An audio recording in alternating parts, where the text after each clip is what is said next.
গত ৬ বছরে দেশে বাঘের সংখ্যা বেড়েছে ১১টি।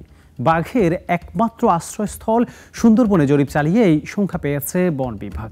তবে ২০০৪ সালে বাঘের সংখ্যা ছিল ৪৪০টি। ৬ বছরের তুলনায় বাঘের সংখ্যা ২০২৪ সালে বাড়লেও ২০০৪ সালের তুলনায় কমেছে। এর মধ্যে খুলনায় বাঘের সংখ্যা সবচেয়ে বেশি বেড়েছে, তবে সাতক্ষীরায় তা কমেছে। কেন সাতক্ষীরাতে বাঘের সংখ্যা কমে গেল? চোরা শিকারীদের প্রভাব ও বাঘের খাবার কমে যাওয়ায় সুন্দরবনের ওই এলাকায় বাঘের সংখ্যা কমেছে বলে মনে করছে জরিপকারী দলটি। আর কিভাবে বাঘের সংখ্যা গণনা করা হয়? গত বছরের জানুয়ারি, এপ্রিল, নভেম্বর এবং ২০২৪ সালের মার্চে সুন্দরবনে ওই জরিপ করা হয়। বনের ২২৪০ বর্গ কিলোমিটার এলাকা জুড়ে ওই জরিপ চালানো হয়। সেখানে স্থাপন করা হয় মোট ৬৫৭টি ক্যামেরা ফাঁদ। বাঘ পাশ দিয়ে যাওয়ার সময় স্বয়ংক্রিয়ভাবে ওই ক্যামেরায় ছবি ওঠে। ক্যামেরায় ওঠা মোট ৩১,৪৮২টি ছবির মধ্যে বাঘের ছবি ছিল ৭,২৯৭টি। শুধু কি ক্যামেরা স্থাপন করে গণনা করা হয়? ক্যামেরা ছাড়াও সুন্দরবনের ১৩০৬ কিলোমিটার খালপাড়ে সরেজমিনে জরিপ করা হয়। এইসব খালে বাঘের পায়ের ছাপ গুণে বাঘের সংখ্যা ও ঘনত্ব পরিমাপ করা হয়। জরিপে প্রতি ১০০ বর্গ কিলোমিটার এলাকায় ২.৬২টি বাঘের অস্তিত্ব পাওয়া যায়। ক্যামেরায় মোট ৮৪টি বাঘের ছবি পাওয়া গেছে। বাকি ৪১টি বাঘ খাল জরিপের মাধ্যমে পাওয়া গেছে।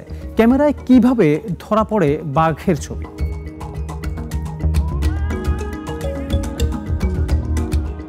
বন বিভাগের ভাষ্য, বাঘ জরিপের জন্য সুন্দরবনে গাছের সঙ্গে মাটি থেকে ৫০ সেন্টিমিটার উপরে ক্যামেরা স্থাপন করা হয়।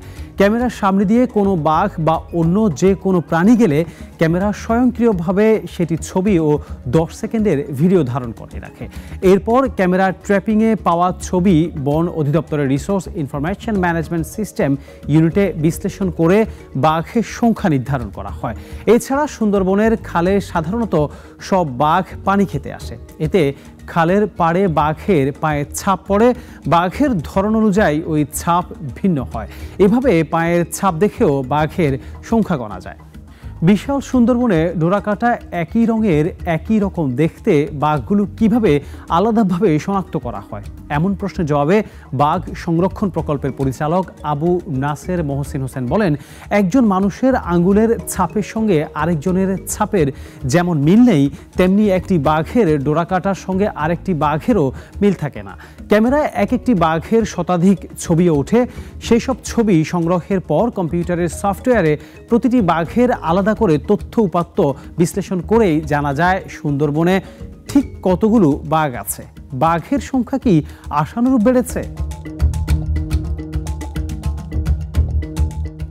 জরিপের ফলাফল সম্পর্কে প্রধান বন সংরক্ষক বলছেন, বাংলাদেশের সুন্দরবনে বাঘের সংখ্যা বেড়েছে।